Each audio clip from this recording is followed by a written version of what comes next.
Hey, I'm Emma. I work from home as a web designer and life's been pretty good.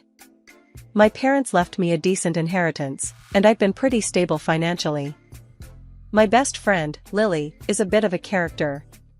She's all about astrology and is always reading star charts and horoscopes. I've never really bought into it, but she swears by it. One day, Lily comes over, all excited. "Emma, you have to see this," she says, waving some papers around. "What's got you so hyped?" I ask, rolling my eyes a bit. "I did your natal chart and found your perfect match. His name is Matt, and he's absolutely your soulmate," she says, eyes sparkling. I couldn't help but laugh. "Alright, fine. I'll meet him. But if he's a weirdo, you owe me a drink." "Deal," she grins, clapping her hands. So, Lily arranges a meetup. I'm feeling a bit skeptical, but curious. When I finally meet Matt, he turns out to be surprisingly normal. Tall, dark hair, a nice smile, nothing like the disaster I'd pictured. "Hey, I'm Matt," he says, extending his hand. "Emma, so, you're into astrology too?" I ask, trying to make conversation. He laughs, shaking his head. "Not really. Lily wouldn't stop bugging me about this, so I figured why not?" I chuckle. Same here. I was half expecting some crystal ball guy. We end up talking for hours. Turns out, we have a lot in common. We both love hiking, we're into the same movies, and we even like the same weird food combinations. I'm starting to think maybe there's something to this astrology thing after all. A few days later, we're texting nonstop. Matt seems genuinely interested in getting to know me. He asks about my work, my hobbies, and my family. We keep seeing each other, and things get serious pretty fast. Matt is kind, funny, and seems genuinely interested in me. One night, after a cozy dinner at his place, he takes my hand. "Emma, I know it's only been a few months, but I feel really connected to you. I don't want to rush things, but I can't see myself with anyone else," he says, looking into my eyes. I feel a flutter in my chest. "I feel the same way, Matt. You're everything I didn't know I was looking for." A few weeks later, we're officially a couple. Lily is over the moon. "I told you the stars don't lie," she exclaims when I tell her. As time goes on, Matt and I get closer. We start talking about the future, and he brings up the idea of me moving in with him. It feels right, so I agree. We're happy, and for once, everything feels perfect. Matt had convinced me that investing my inheritance in our home was better than stocks. Life had been pretty smooth after I paid off his $200,000 mortgage. With the leftover money, I gave the house a facelift, new furniture, a fresh coat of paint, the works. We were settling in nicely.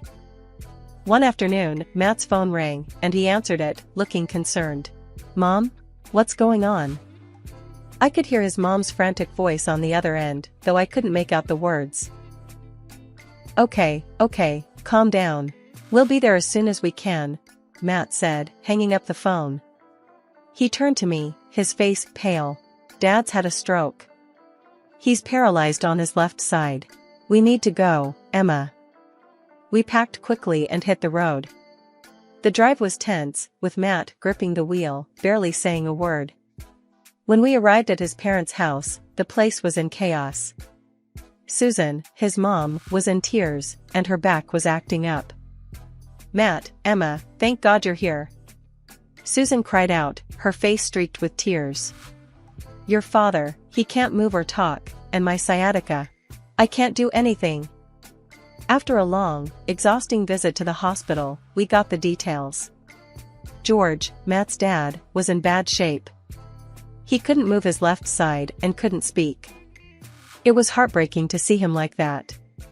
Back at the house, we needed a plan. "We should think about a care facility," I suggested. "They can provide the best care for George." "No. He doesn't want that.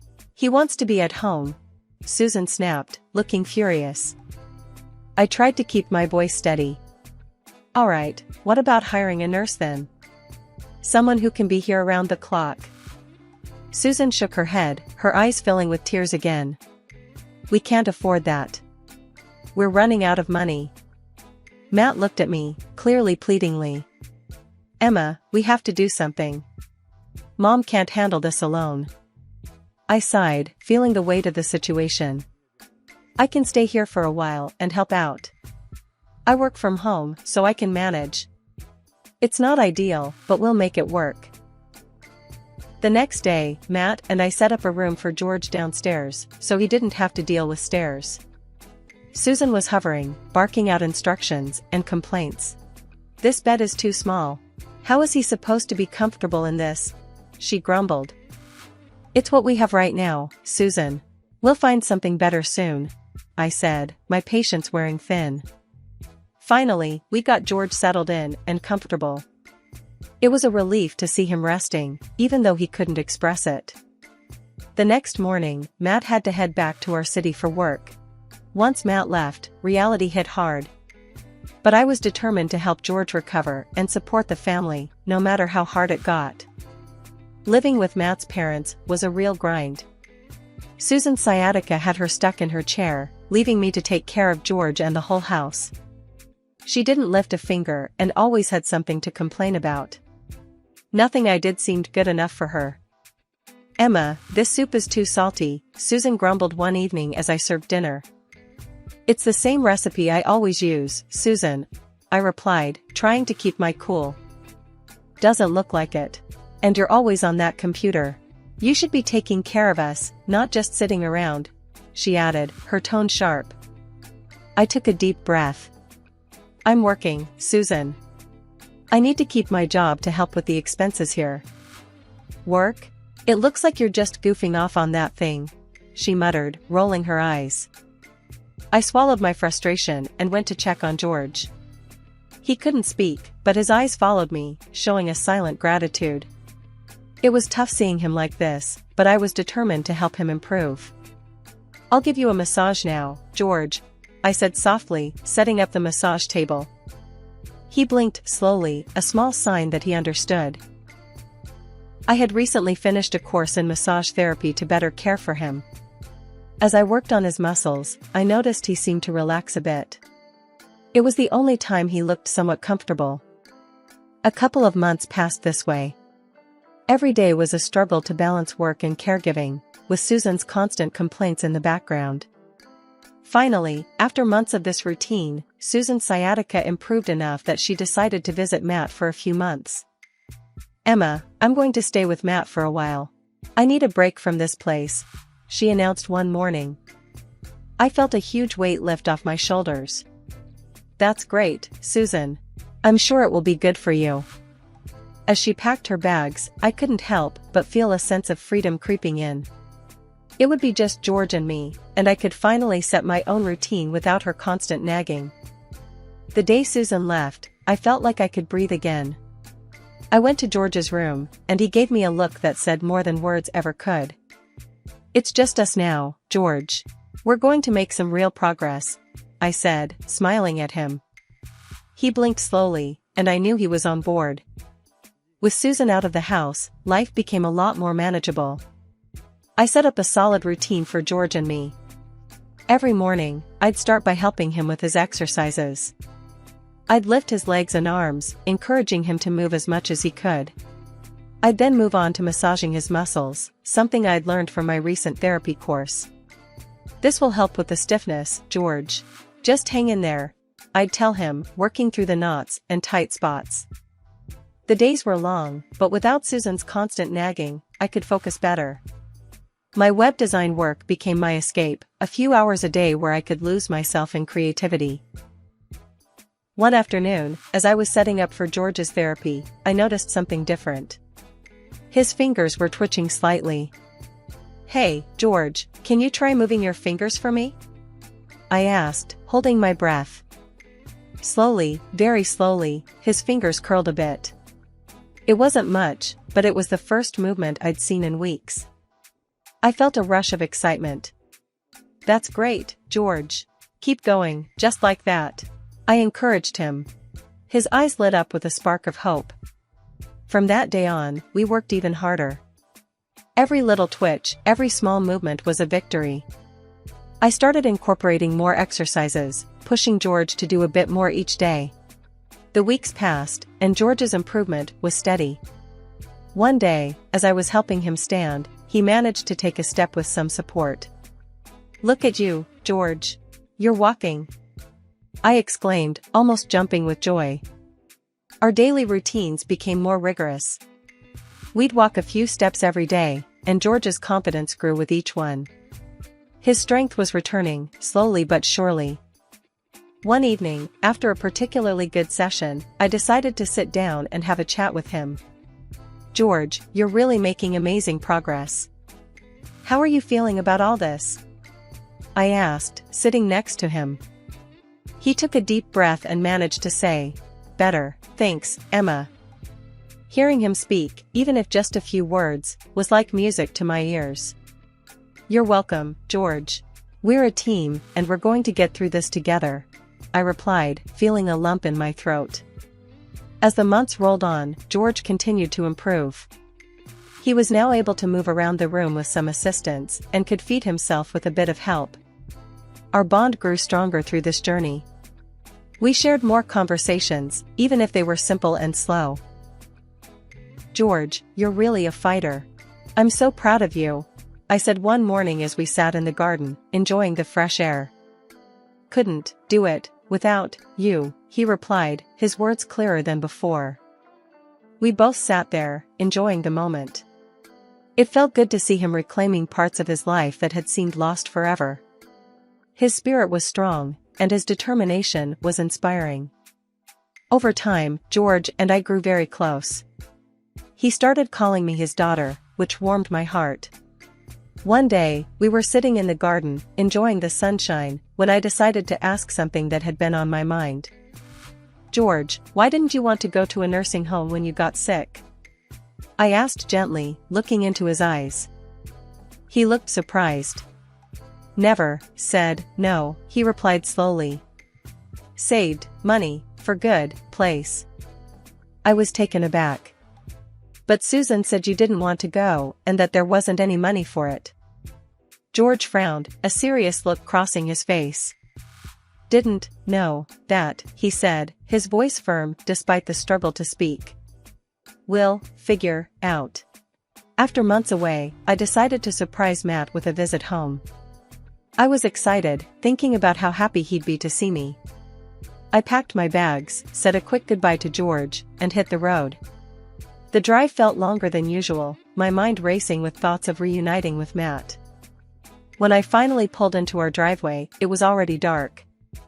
I grabbed my bags and walked up to the front door, but something felt off.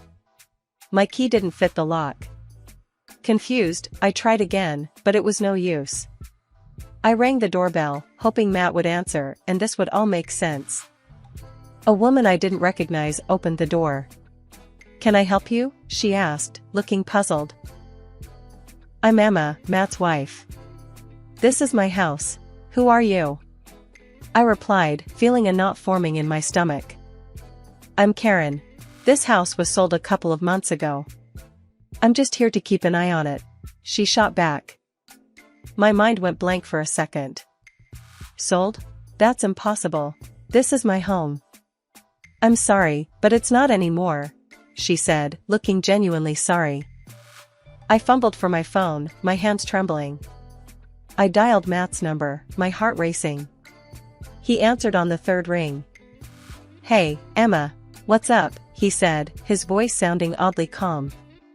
"Matt, I'm at our house, and some woman says it's been sold." "What the hell is going on?" I demanded, my voice shaking. He sighed, a cold edge in his voice.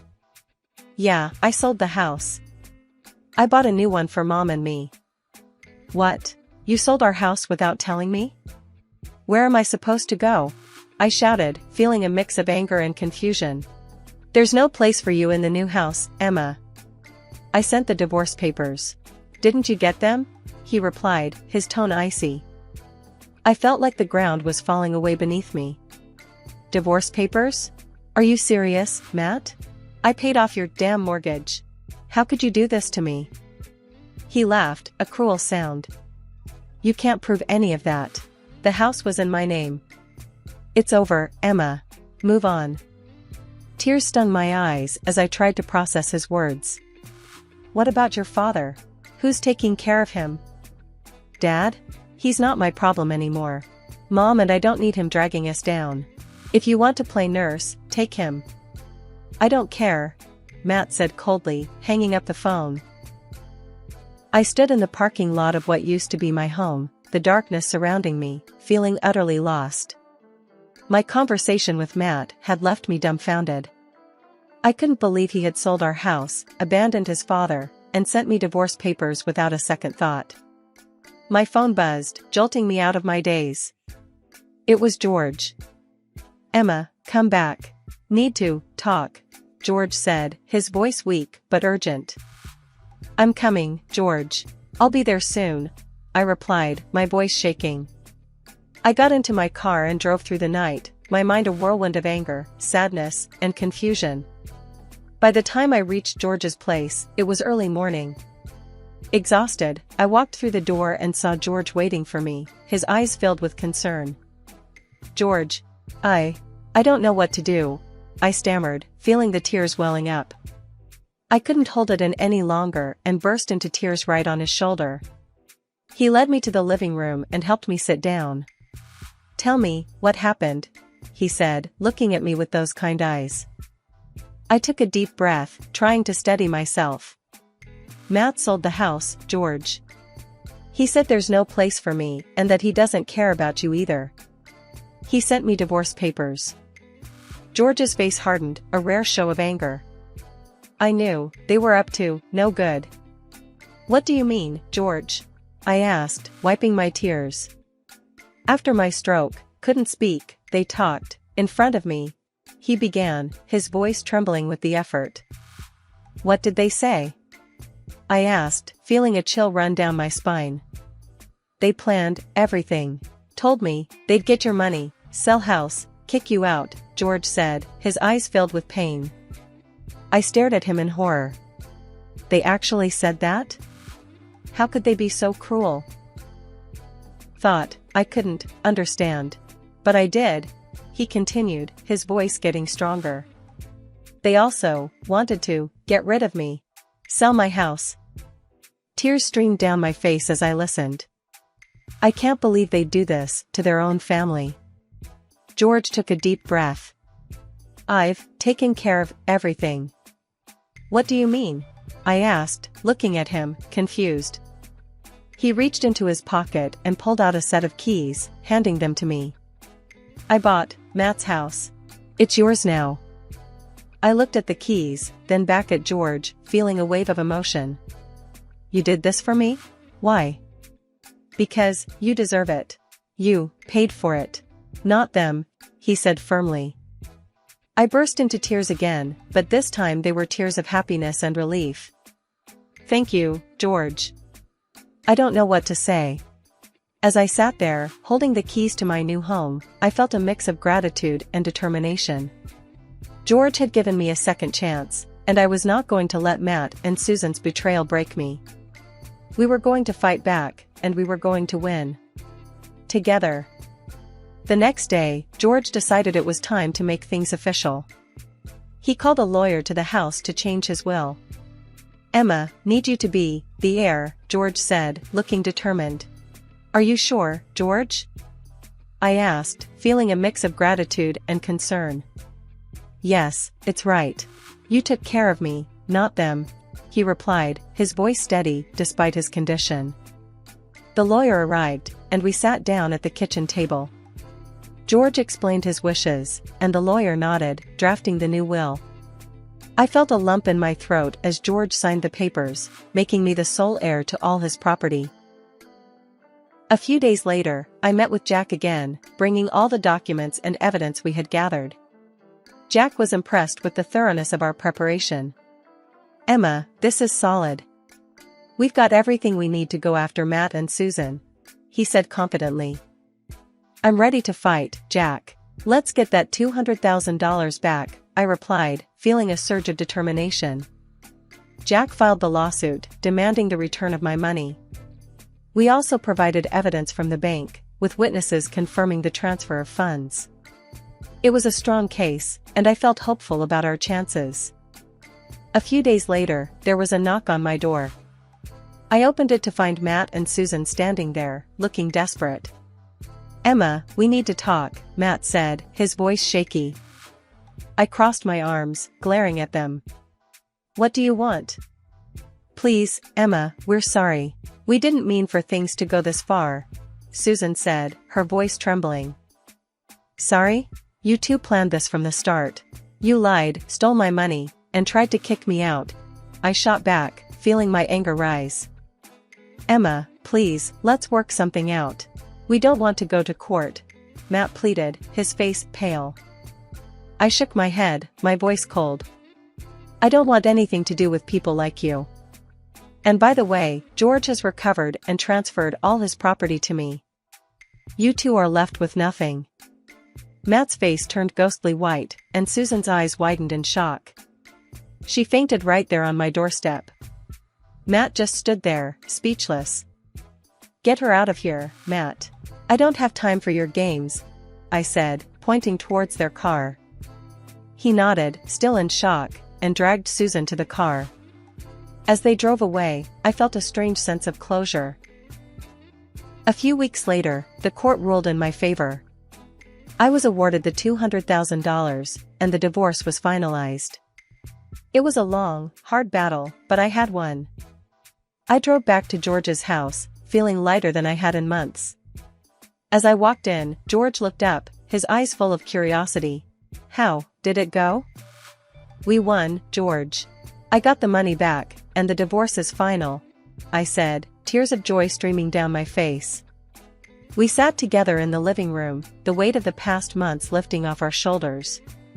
It was the beginning of a new chapter, one where we could finally find peace and happiness. Life had settled into a peaceful routine after all the chaos.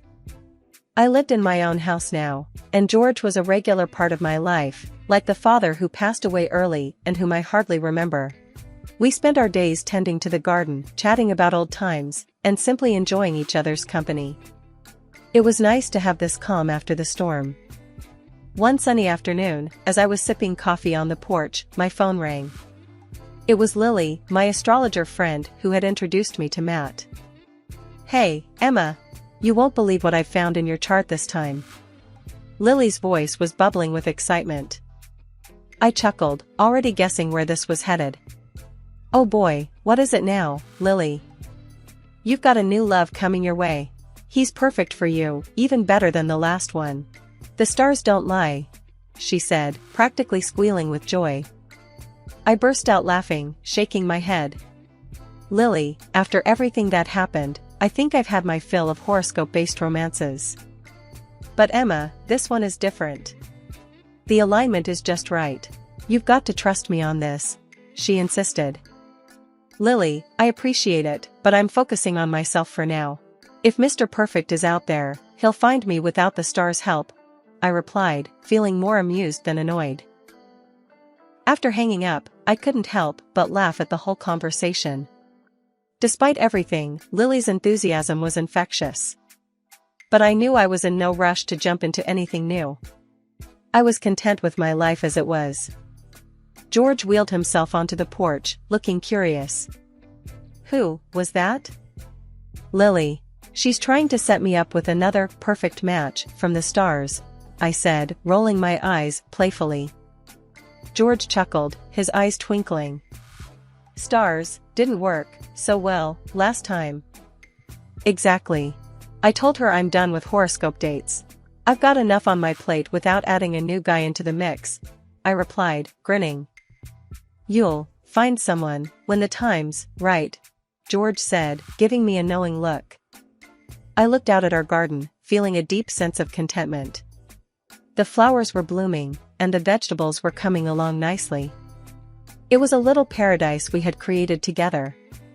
"You know, George, this is all I need right now. A simple life, good company, and a bit of sunshine," I said, taking a deep breath of the fresh air. "Perfect life," he agreed, smiling. A few days later, I got another call from Lily, but this time it was just a chat. No horoscope predictions, no matchmaking, just catching up like old friends. It felt good to keep things light and easy. One evening, as I was watering the garden, I thought about what the future might hold. I knew that someday, I'd meet someone who would appreciate me for who I am, without needing the stars to tell us we were meant to be.